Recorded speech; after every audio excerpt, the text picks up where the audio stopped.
C'est depuis 2020, précisément au mois de mars, que la République démocratique du Congo est touchée par la pandémie de Covid-19. Aujourd'hui, nous en sommes à plus de 30 000 cas confirmés.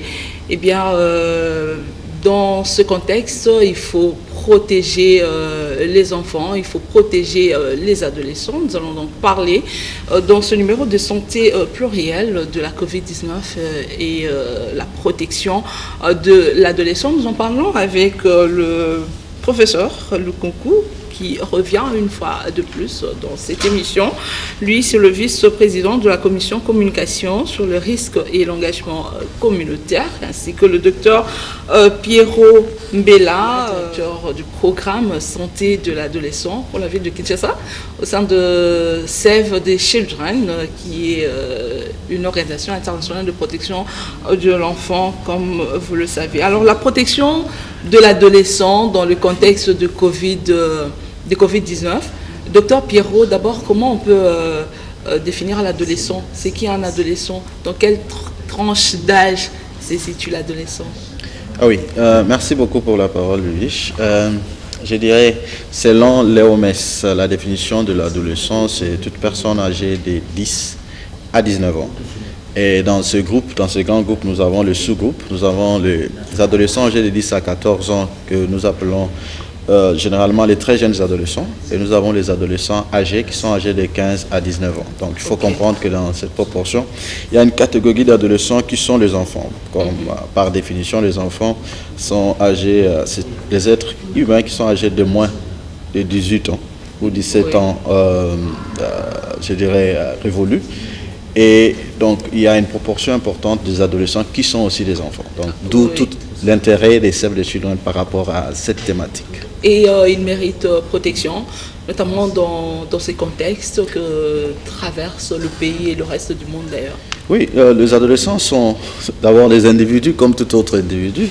Et les contextes actuels de Covid-19 touchent tout le monde. Et déjà, il y a les niveaux de vulnérabilité important qu'il faut prendre en compte lorsqu'on parle des adolescents. Peut-être ce n'est pas la vulnérabilité liée à la maladie Covid, mais déjà la vulnérabilité liée peut-être à l'accès à l'information. Il y a les niveaux de vulnérabilité de beaucoup d'adolescents qui vivent dans des conditions humaines qui ne sont pas acceptables. Et déjà, beaucoup d'indicateurs liés à la santé, au bien-être des adolescents, vous savez ce que ça représentait dans notre pays. Et Covid vient avec ces problèmes, mais n'oubliez pas que Covid vient impacter négativement les problèmes qu'il y avait déjà au départ. Donc, les adolescents comme des individus, ils sont également concernés et l'attention de tous les acteurs devait porter sur les adolescents comme sur tous les autres individus. Au départ, lorsque la maladie s'est déclarée, l'information qu'on avait ou l'impression qu'on a eue, si ça ne se limite qu'au niveau de l'impression, que ne touchez pas les enfants. Qu'en est-il aujourd'hui? Quelle information on doit avoir aujourd'hui? Ouais, je pense qu'il faut apporter la précision lorsqu'on dit ça ne touche pas les enfants, les adolescents. Ça, ce n'est pas la bonne information. Voilà. Ça touche tout le monde. Tout le monde qui est exposé peut être touché. Et seulement, comme je venais de le dire, il y a beaucoup de critères de vulnérabilité. Il faut dire qu'avec Covid-19, vous pouvez être infecté et ne pas présenter des signes ou des symptômes. Il y en a qui sont infectés, qui présentent des signes et des symptômes et qui partent même à des stades de gravité s'ils ne sont pas pris en charge. Il y en a même qui sont pris en charge, mais si la prise en charge n'est pas efficace, donc ils arrivent, ou tardifs, donc ils peuvent arriver à des stades qui ne sont pas acceptables de la maladie.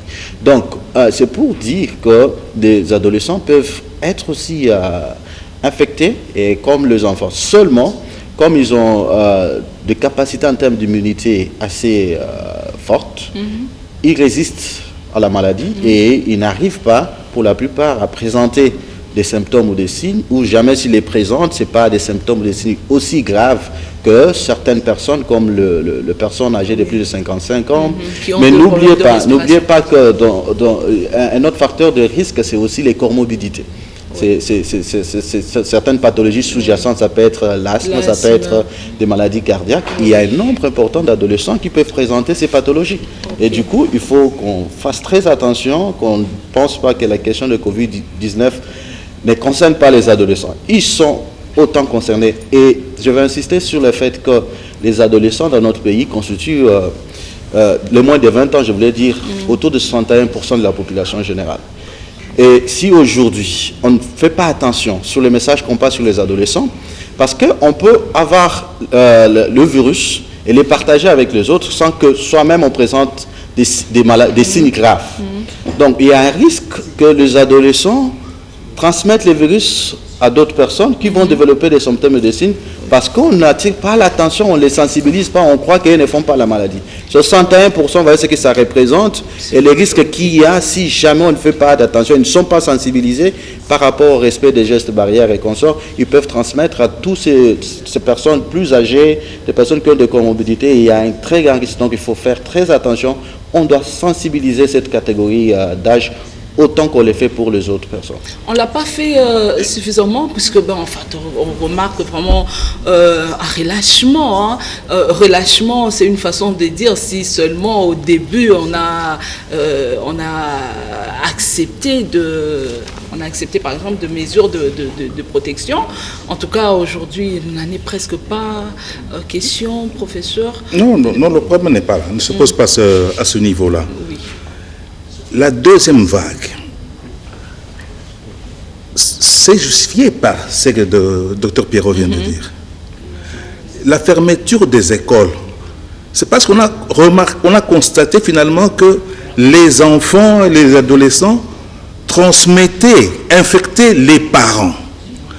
Même si ça ne se manifestait pas nécessairement chez les enfants. Oui. Alors, première mesure, fermer les écoles pour éviter la contamination entre enfants d'abord. Oui.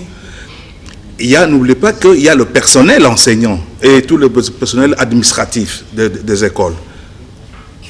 Donc il fallait prendre cette mesure draconienne de pouvoir faire garder les enfants à la maison. Oui. À cette étape-là, c'est chaque parent qui devait devenir le relais communautaire de la famille. Et là, c'est l'affaire d'un chacun, comme nous ne cessons de le répéter. Le parent qui devient relais communautaire de la famille, ça veut dire quoi? Est-ce qu'à l'école, oui, les enseignants ont-ils continué à jouer leur rôle d'encadreur ou d'intensification de l'information Covid dans les écoles? Donc, s'il y a eu cette recrudescence brusque, c'est parce que quelque part, il doit y avoir des défaillances qui ont fait que on en est arrivé à cette situation-là. Quand vous dites que les parents deviennent à la maison de relais communautaires, ils doivent, oui, ça veut dire quoi? Ils sensibilisent les enfants. Il faut que les parents soient au départ eux-mêmes sensibilisés. Oui, mais qui ne connaît pas la Covid? Qui ne connaît pas les mesures de prévention? Tout le monde connaît. Qui ne connaît pas les mesures de protection individuelle? Tout le monde connaît, tout le monde n'y croit pas nécessairement et tout le monde ne respecte même pas les mesures. C'est pour ça qu'il faut insister sur les facteurs de risque. Voilà ce que vous encourez si vous ne respectez pas les mesures de prévention, si vous ne respectez pas les gestes, l'application de gestes barrières, voilà ce que vous encourez. Par contre, si vous le faites, voici les gains, les bénéfices que vous tirez. Ces bénéfices sont d'ordre social, économique, physique, sanitaire et économique surtout. Nous aurons moins de malades, nous ferons des économies et ces économies-là peuvent être affectées à d'autres choses.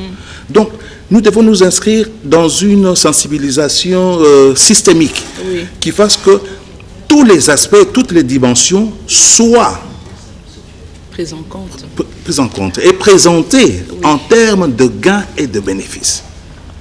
Et comme il vient de le rappeler, 61%. voyez que nous sommes assis sur une bombe virale. Ben oui, c'est un problème. Vous avez évoqué la fermeture des écoles parce qu'on s'est rendu compte justement. l'université. Mais aujourd'hui, les écoles sont de nouveau en marche, les écoles sont réouvertes. Donc le risque est permanent. Le risque est là de contamination des adolescents. Oui, il est là. Bien sûr. Il est là. J'ai suivi l'émission avec le professeur Lukunku qui a justement parlé de cette importance qu'on investisse dans les écoles, surtout à ce moment. C'est pour se rassurer que les écoles offrent un environnement acceptable, un environnement sûr pour les enfants. Et il faut dire qu'aujourd'hui, comme on peut voir qu'il y a un relâchement. Moi, je suis beaucoup sur terrain, je visite les écoles à Kinshasa. Et des fois, on est déçu d'aller dans une école où vous allez à peine voir qu'il y a des dispositifs de lavage de mains à l'entrée. Vous allez à peine voir le responsable de l'école fonctionnel, oui, c'est un détail important, et le responsable de l'école qui a bien son masque en place. Les enfants, lorsqu'il faut qu'ils apprennent, lorsque vous leur parlez, il faut être vous-même d'abord le modèle. Et je pense qu'il y a un travail à faire aujourd'hui. Parce que si le gouvernement a pris la décision, à mon sens, de réouvrir les écoles, c'est dans le strict respect des gestes barrières. Donc, à ces conditions-là, on ne pouvait pas ouvrir les écoles. Mais qu'est-ce qui se passe aujourd'hui dans nos écoles? Est-ce qu'on peut dire que les enseignants incitent sur le port des masques? Est-ce que les salles de classe offrent des opportunités de distanciation sociale? Est-ce que les enfants ont des masques? On a un sérieux problème. Donc, je pense que c'est un appel à la responsabilité de tous. Les enseignants, les parents. Est-ce que les parents donnent les masques à leurs enfants lorsqu'ils partent à l'école? Je pense que c'est chaque acteur qui devrait se questionner et se dire, nous sommes encore en pleine pandémie de Covid-19. Et là, nous vivons pas seulement l'impact direct de la Covid-19, mais il y a d'autres effets collatéraux de la Covid-19. Et ce n'est pas assez facile si chacun, parce que c'est avec la solidarité au niveau national, au niveau international, qu'on va lutter contre la Covid-19. Mais si chacun ne se sent pas responsable par rapport aux actes qu'il doit poser, en donnant son masque à l'enfant, en sensibilisant son enfant, les enseignants doivent parler de Covid-19. Si on ne le fait pas, ça sera difficile. Donc, c'est comme ça que nous insistons. Il faudrait vraiment que les acteurs dans les écoles puissent veiller au respect des gestes barrières. C'est très difficile parce que le professeur l'a évoqué tout à l'heure. Il a parlé de l'impact de Covid sur le plan économique notamment. C'est vrai, on voudrait bien donner le masque à l'enfant tous les jours, mais ça coûte, n'est-ce pas, docteur, n'est-ce pas, professeur, de donner chaque jour. Et d'ailleurs, justement, parce qu'on ne sait peut-être pas donner ou acheter un masque tous les jours, on utilise et on réutilise le masque. Est-ce qu'il n'y a pas de risque, docteur Pierrot, dans la réutilisation de masques en su, et puis après, le lendemain, parce qu'on n'a pas le moyen d'acheter un autre masque, on va donner le même masque à l'enfant ou l'adolescent même qui est assez grand, mais lui-même, il répète le même masque tous les jours. C'est tout ça de risque aussi. Au jour d'aujourd'hui, les masques réutilisables sont permis. Oui. Donc, on peut les utiliser. Après, mais il y a des exigences. Si vous l'utilisez, il faut se rassurer que vous le nettoyez, vous le repassez pour le réutiliser après. Donc, prendre l'option de masque pour une année scolaire, par exemple. Oui. Si un enfant a 5-6 masques, ça ne coûte pas grand-chose. Ça coûte pas grand-chose. Ça coûte pas grand-chose comparé à la santé de cet enfant-là. Comparé à ce qu'on pourrait dépenser si l'enfant tombe malade. Voilà, justement. Donc, je pense que les parents devraient investir pour protéger les enfants. Et vous voulez demander aux parents un sacrifice? C'est des choses qu'on déplore et c'est des choses qui ne devraient pas se faire. Mais quand des choses comme ça se produisent, mais maintenant au niveau, je pense qu'il faut quand même faire quelque chose. C'est vrai qu'on mène de plaidoyer. Quelque chose, c'est la sensibilisation. Oui. L'intensification de la sensibilisation. Oui. Mettre sur pied un mécanisme d'éducation citoyenne. Ce n'est pas en distrayant la population avec des dossiers, des affaires, que nous allons arriver au résultat escompté. Très bien. Et tout droit, nous sommes en train d'aller, à apprendre à vivre avec la Covid. Oui, à cette allure. Voilà, justement, on doit apprendre à vivre avec la Covid. Ça n'en finira pas? Si. On ne peut pas finir, mais atténuer l'impact. L'impact de la Covid. Ça veut dire que tout le monde prenne conscience des facteurs de risque et du coût de ces risques-là. Très bien. Et pour soi-même, pour les autres et pour la communauté. Oui. Oui, docteur. C'est ce réflexe-là qu'il faut développer. Oui, juste pour dire que la décision de rouvrir les écoles, à mon sens, ce n'était pas une décision facile, parce que si le gouvernement avait donc accepté de rouvrir les écoles, parce qu'il y avait d'autres impacts de la Covid liés à ces mesures-là. Parce que Covid-19, oui, on ne veut pas qu'il y ait contamination, mais entre-temps, on ne devrait pas laisser les enfants privés du droit à l'éducation pendant longtemps. Parce donc que justement, c'est tous ces aspects, c'est tous ces aspects qu'il fallait mettre sur la balance et voir on en est où avec la riposte. Est-ce que maintenant on peut dire on gère, même si, et est-ce qu'on peut alléger certaines mesures en disant on rouvre les écoles, mais on reste sur le strict respect des gestes barrières. C'est pour ça qu'on mais avait même ça parlé appelle à la responsabilité de tous. Oui, moi je je pense que votre émission c'est une émission à des audiences différentes. Peut-être qu'il y a des autorités qui nous suivent, il y a des messages de plaidoyer qu'on leur donne, mais il y a également des parents qui nous suivent, il y a des adolescents. Je pense que moi le message que je vais adresser aujourd'hui aux parents, le parent responsable, c'est celui qui veille à la santé, à la protection de son enfant. Donc, si d'abord, le parent responsable, c'est celui avant d'envoyer l'enfant dans une école, il sera sûr que l'école répond à certains critères. Et actuellement, le critère, ça fait partie également des gestes. Est-ce que dans cette école, mon enfant sera sécurisé ou pas? Par exemple, dès que l'enfant arrive à l'école, doit trouver de l'eau, par exemple. Oui, justement, mais si par exemple, le gouvernement n'a pas mis à la disposition de toutes les écoles le masque, est-ce qu'un parent responsable doit-il laisser son enfant aller à l'école sans masque, en sachant qu'il va courir les risques, ou il doit décider de garder l'enfant à la maison et lui priver de l'éducation? Et c'est dans ça. Et moi, je pense, si on a deux moyens pour payer les masques et laisser l'enfant aller à l'école avec son masque, les parents devraient le faire. Il n'y a pas que le masque, et si le gouvernement devait... Nous avons vu les autorités mettre à la disposition de certains écoles, mais ça n'a pas permis à couvrir tous les enfants. Ça n'a pas permis à couvrir les besoins de tous les enfants. Donc, je pense que vous êtes en train de dire... À cette allure, nous allons vers une prévention discriminatoire. Nous devons garantir les principes d'équité. Et cela, il n'y a que l'État qui peut le faire. Est-ce que vous ne pensez pas, professeur, que chacun a son rôle à jouer? C'est vrai que il y a risque de faire un procès, des parents qui ne peuvent pas pour vous se subvenir aux frais d'achat de masques de manière régulière, et ceux qui peuvent remplir leur garage de carton de Mais dans l'entretemps, qu'est-ce qu'on fait, professeur? J'ai parlé de la solidarité. J'ai parlé de la solidarité dans un pays comme le nôtre. Vous savez déjà, il y a le pauvre, il y a à peine une classe moyenne, il y a les riches. Et j'ai dit ici que la lutte contre la pandémie demande une solidarité. Solidarité qui doit s'organiser. J'ai vu les bienfaiteurs qui sont partis, qui ont fait des dons dans certains quartiers. Ça appelle à cette solidarité. C'est là que, mais entre-temps, nous savons les contextes dans lesquels Covid nous a... J'ai insisté sur ça.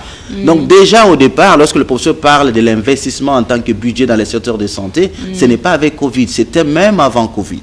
Donc il y avait déjà ces indicateurs-là qu'on avait au niveau de la santé. Et Covid est venu impacter même négativement ce qu'on avait avant. Donc les efforts à fournir, ça doit doubler. Et où on va trouver ces ressources? Et c'est comme ça que j'ai dit, s'il y a des parents qui ont plus de moyens que les autres, ils devaient penser aux autres, les bienfaiteurs. Il y a des ONG qui aident. Par exemple, nous, on est Save the Children, on apporte à certains enfants dans le club, ou par exemple le club des adolescents, au moment où le gouvernement a dit, on doit réouvrir les écoles, nous, dans les écoles qui bénéficient de notre intervention, on sera sûr que ces enfants sont sécurisés. On met à la disposition des écoles les kits de lavage des mains et on leur donne tous les intrants possibles pour les faire fonctionner. On se rassure que les enfants qui sont dans les activités des clubs ont des masques. Et ça, on travaille sur ça. Donc chacun fait ce qu'il peut, ça s'appelle la sans oublier le rôle, la solidarité est une chose. Oui. Est une chose. Mais l'éducation sanitaire en est une autre.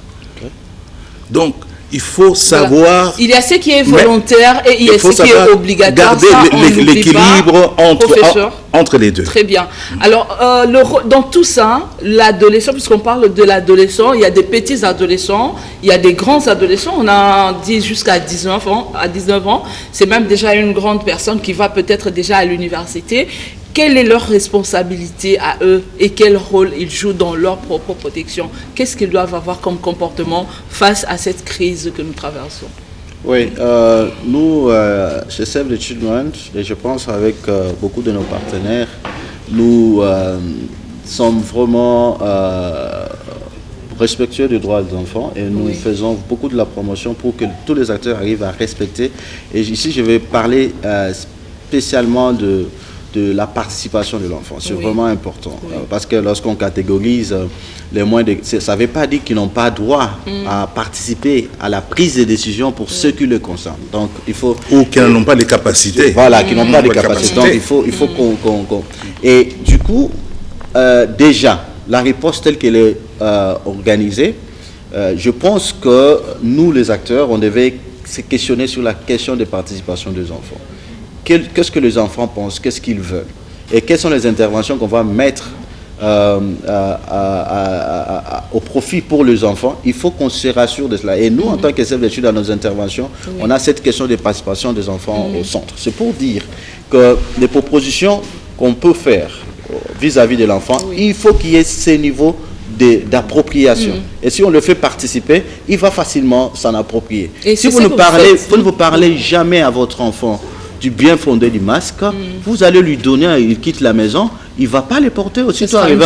Mais il faut lui dire que voilà, mon fils, ma fille, on est pendant la période de Covid, c'est ça, voilà les risques que je te donne les masques, il faut les porter pour. Et l'enfant va adhérer. La bonne communication, et les avantages. Voilà, les il va te dire, papa, maman, le masque m'étouffe, que je devrais faire, tu peux comprendre quel est le message qu'il faut lui donner. Donc, du coup, je pense qu'en tant qu'adulte, d'abord, on doit respecter ce droit de participation de l'enfant. Et deuxièmement, il faut lui sensibiliser. Comme lorsque certains disent les enfants ne sont pas concernés par la Covid, donc ça fait comme si on ne devrait pas avoir l'attention sur les enfants. Alors que si on ne fait pas attention, ce sont eux qui vont le plus transmettre la maladie parce qu'on va le voir comme on dit, des porteurs sains, mais entre-temps, ils infectent les autres. Donc du coup, il faut qu'il y ait vraiment d'attention sur cette catégorie d'âge. Et j'ai dit ça en termes de poids démographique, il représente beaucoup. Plus de 60%. Voilà, donc il faut vraiment mettre l'accent sur cette catégorie d'âge, les sensibiliser, les impliquer suffisamment dans les sensibilisations. Et pour parler des écoles, pourquoi ne pas parler de Covid-19 lorsqu'il y a rassemblement? On a des rassemblements chaque jour avant. Pourquoi ne pas prendre 2-3 minutes, sensibiliser les enfants? La plupart des écoles d'ailleurs prennent un temps de prière avant de commencer, donc on peut profiter aussi de ce temps pour sensibiliser. Il y a encore un autre atout qu'il faut capitaliser de ce côté-là. Cette cible qui est l'adolescent est enclin à l'utilisation des nouvelles technologies de l'information dont nous connaissons les ravages. Les ravages. Et ça nous a enfanté d'un enfant redoutable qui est l'infodémie. Qui a placé... La pandémie de la mauvaise information, de la fausse information. Qui a placé nos enfants dans une situation d'une grande indélicatesse par rapport à l'information, par rapport à l'adoption de comportements favorables à la promotion de la santé. Comment gérer ça? Il faut gérer cette infodémie. Il faut s'attaquer à elle. Et la riposte a mis sur pied tout un mécanisme de réponse à ces fake news, à ces rumeurs, de tout cela, en rétablissant la vérité sur la Covid. Parce que le pire ennemi, ce sont les anti-Covid, Voilà. les fameux complotistes. Voilà. Et il faut former l'enfant, il faut l'aider à choisir les bonnes informations. L'information. Oui. Et tout ça, c'est une fois de plus, ça passe par l'éducation. Oui. Le rapport que les parents entretiennent avec leurs enfants, le climat de confiance dans la famille.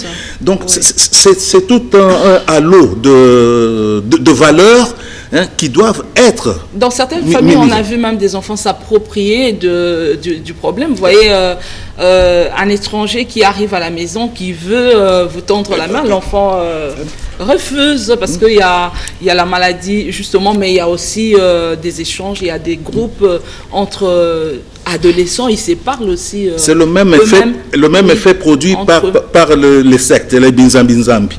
Vous trouvez dans une famille de 10 personnes, 10 églises.